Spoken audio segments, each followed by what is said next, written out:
Welcome all children to my YouTube channel Shweta Gupta Chemistry Classes. In class 12th we are doing the second chapter solutions, and in that the topic we'll be covering today is ideal and non-ideal solutions. Children, this topic is very important from the point of your board exam. This time I think one question in this year it will be coming from this topic, ideal and non-ideal solution. Now, when we talk about ideal and non-ideal solutions, they are liquid solutions.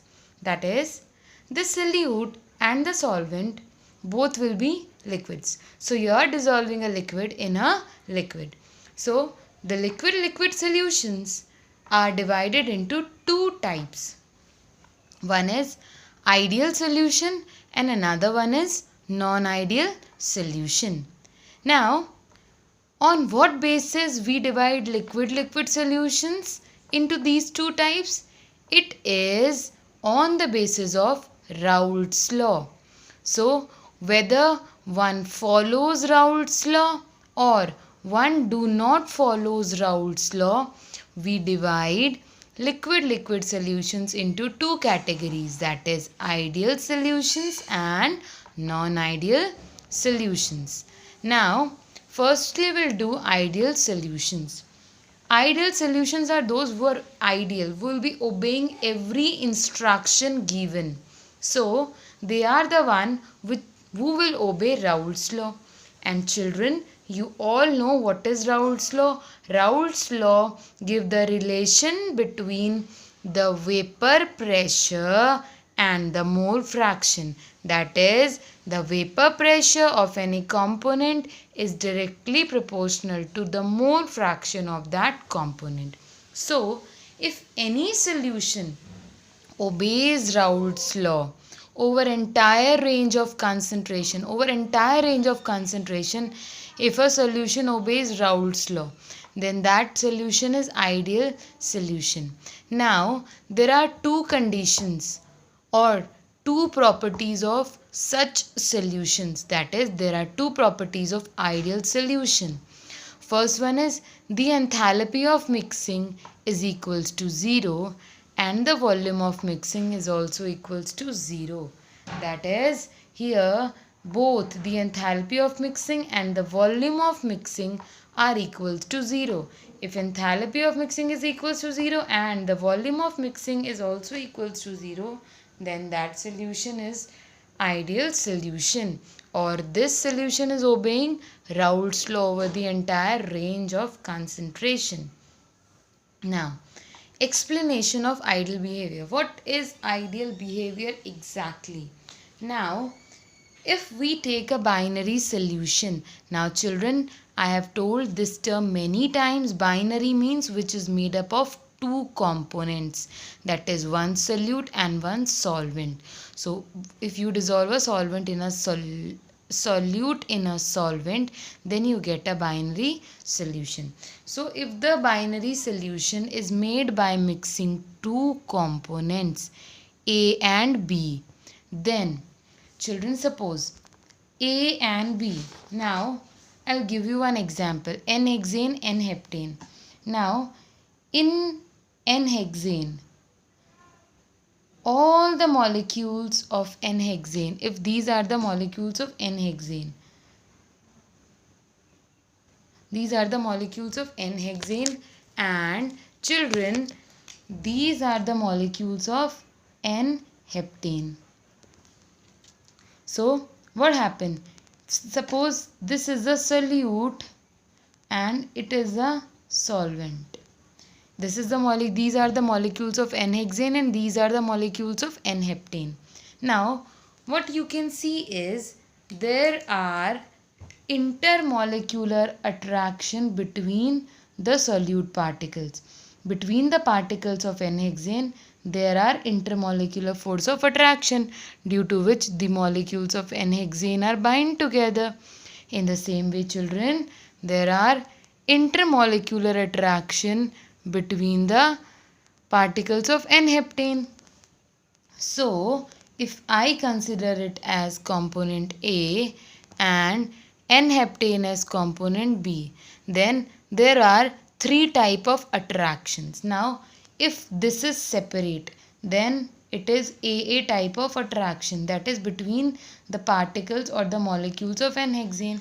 And next one is the interaction between these particles of N-heptane, that is all the particles are of same size, same property, so the interaction are BB interaction.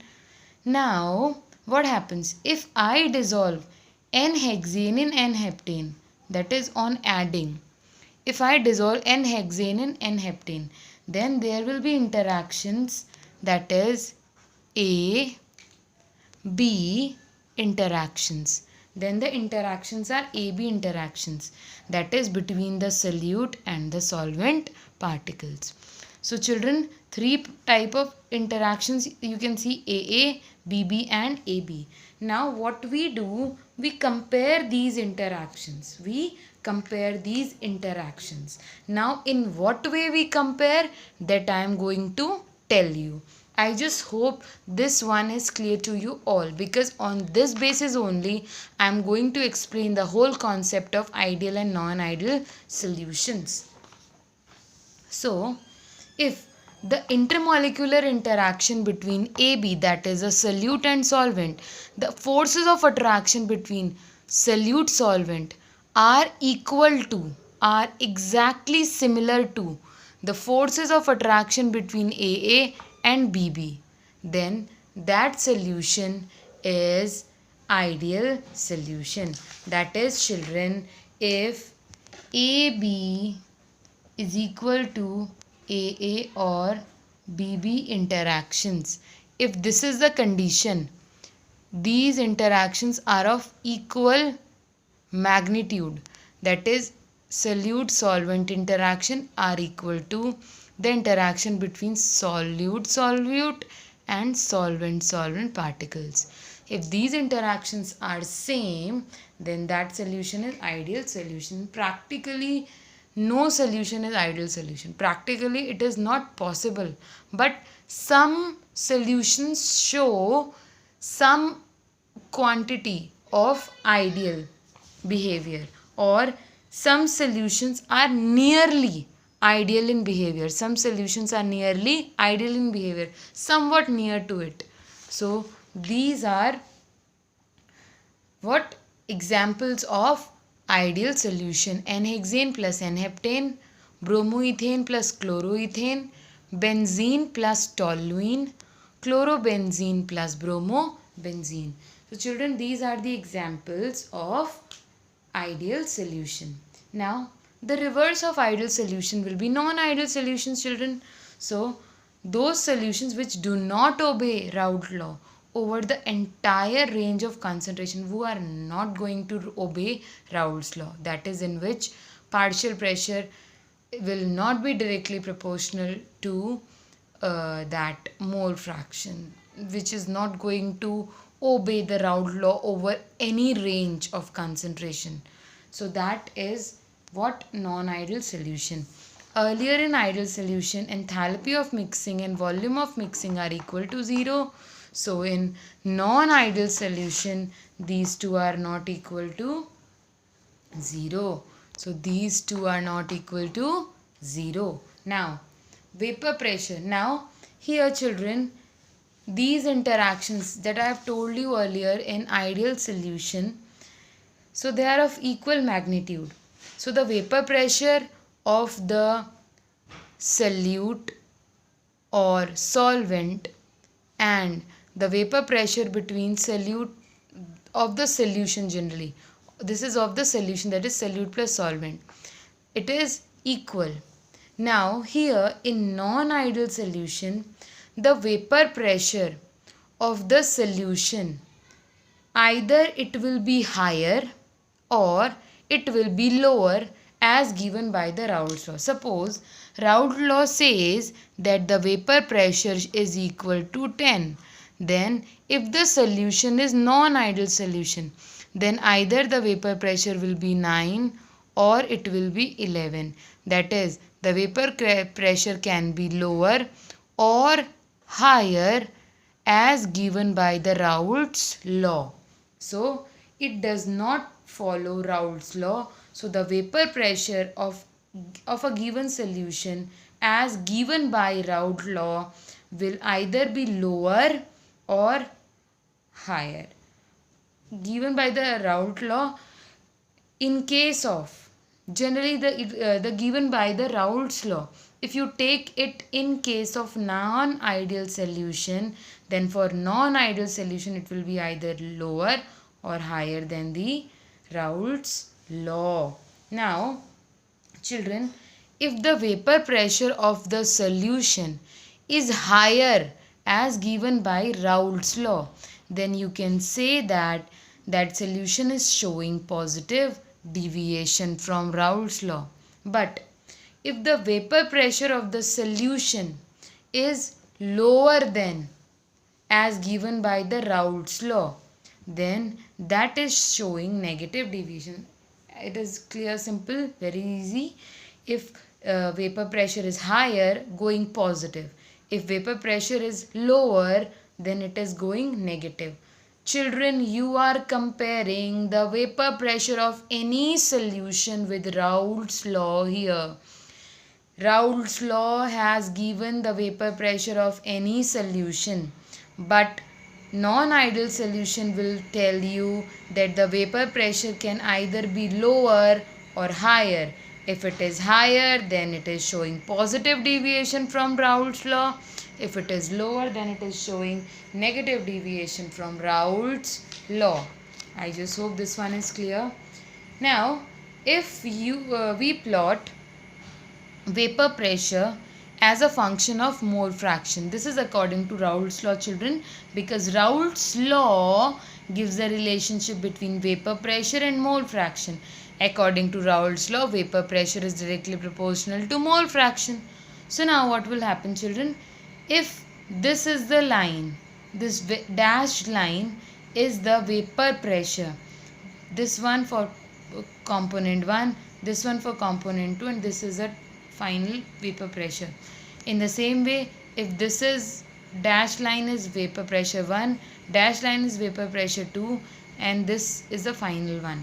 So now children, if we take in case of non-ideal solution, then this dashed line will not be the exact vapor pressure.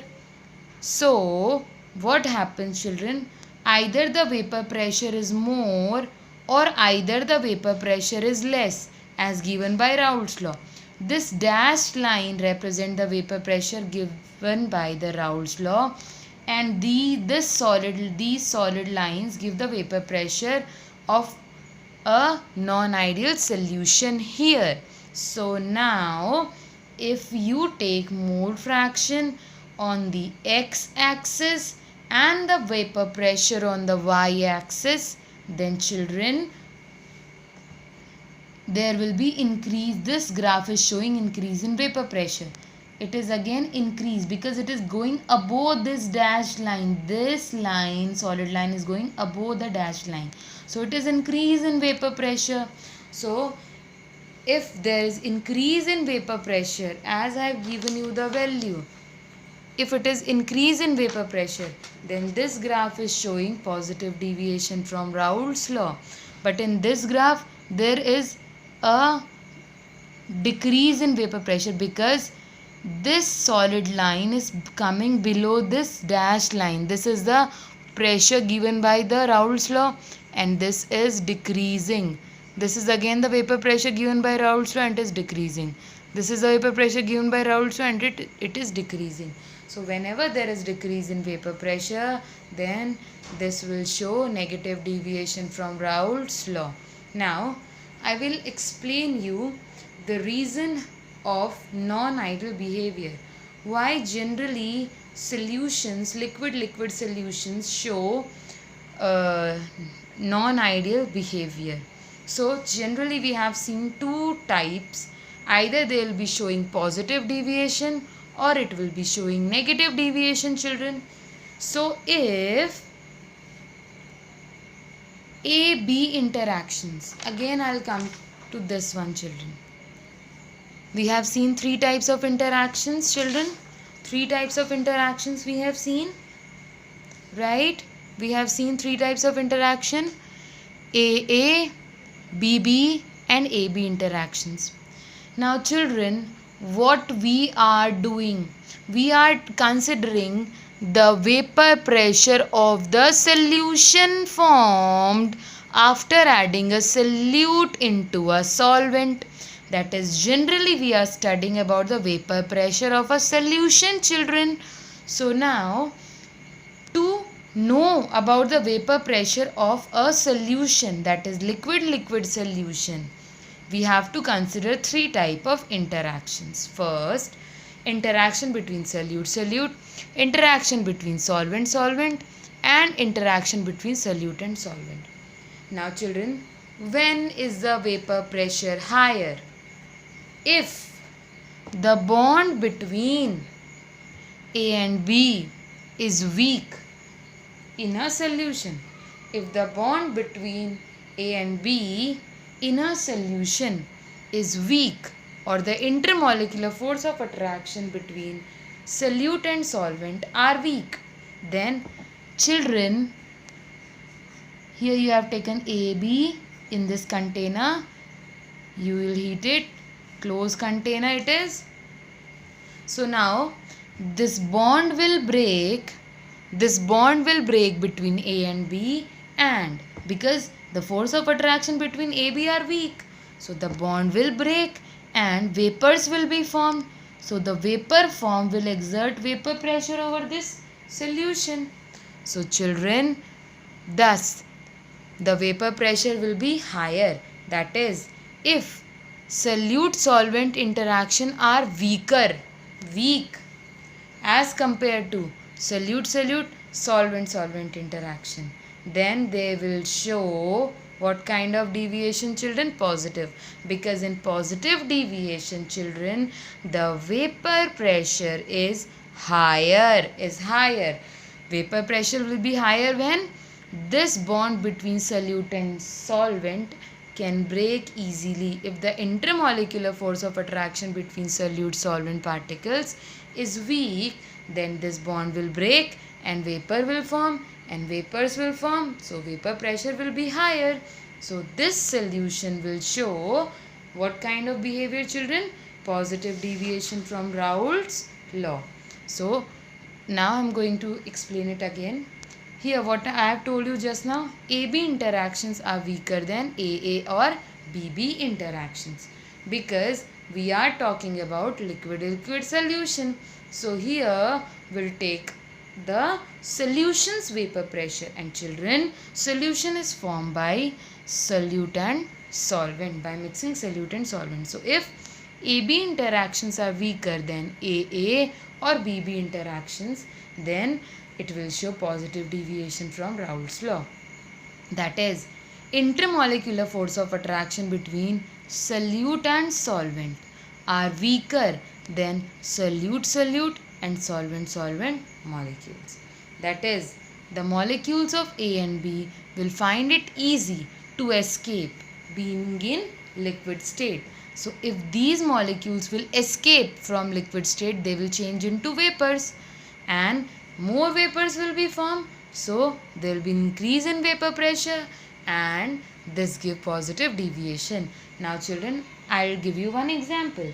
Example is, if you take pure ethanol, suppose it is AA, solute it is pure ethanol, then in pure ethanol the bond is hydrogen bond, which is difficult to break, children. It is solute. If solute is ethanol, then ethanol, if AA is ethanol, the bond is strong, that is hydrogen bond between them,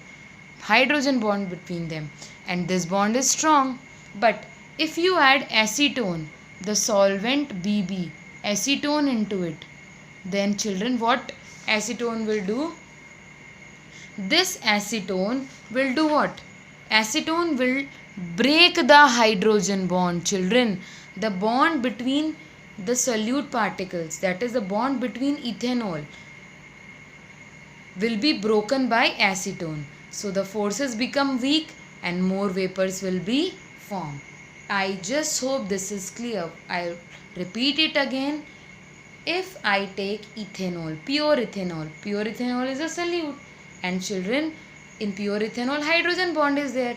But if you add the solvent acetone into it, then acetone will break the bond between the ethanol molecule. So the new bond will be formed between AB, and that bond will be weak bond. So the bond will become weaker and more vapors are formed. So more will be vapor pressure and positive will be the deviation. Some examples are there, children. If you mix carbon disulfide with acetone, this is one example. Ethanol with cyclohexane is another example of positive deviation. Acetone plus benzene is another example of positive deviation. Now next one, children, negative deviation from Raoult's law. What is this? It is exactly the opposite of positive deviation. Now children, in this negative deviation, what is negative deviation, children? Negative deviation is if the vapor pressure is less than given by Raoult's law. It means less vapors are formed by the solution. Now children, when less vapors are formed by a solution? When the bond between the solute and solvent is strong. That is, the solution formed by adding a solute into solvent, if the bond is strong, then this bond is difficult to break. And when the bond is difficult to break, then less vapors are formed, children. Then less vapors are formed because उनकी दोस्ती बहुत पक्की है. उनकी दोस्ती तोड़ने के लिए हमको बहुत एनर्जी की ज़रूरत पड़ेगी. तो यहाँ पर सल्यूट सॉल्वेंट की दोस्ती बहुत स्ट्रॉन्ग है. तो जब दोस्ती नहीं टूटेगी तो वेपर्स फॉर्म नहीं होंगे. जब वेपर्स कम फॉर्म होंगे तो children the value will be less as given by Raoult's law, and it will show negative deviation. So here the AB interactions, that is the interaction between solute solvent, are stronger than between solute and solvent particles. So what will happen? If the forces are strong, then the molecules will not be able to escape. When the molecules will not be able to escape and will not be able to form large number of vapors, then the vapor pressure will be low and it will show negative deviation from Raoult's law. Example is, children, chloroform and acetone. If now it is chloroform and it is acetone. If you add chloroform to acetone, this is chloroform and this is acetone. If you add chloroform to acetone, then between the solute and the solvent there will be a formation of hydrogen bond. That is, इनकी दोस्ती पक्की हो गई. अब जब इनकी दोस्ती पक्की हो गई तो अभी क्या होगा? This bond will not be broken and vapors will not be easily formed. And children, when vapor will not be easily formed, there will be decrease in vapor pressure and it will show negative deviation from Raoult's law. Examples are, children, chloroform plus diethyl ether, phenol plus aniline, and water plus nitric acid. So I just hope, children, this topic is clear to you all. Very important topic. So till my next video comes, till then take care and have a nice day.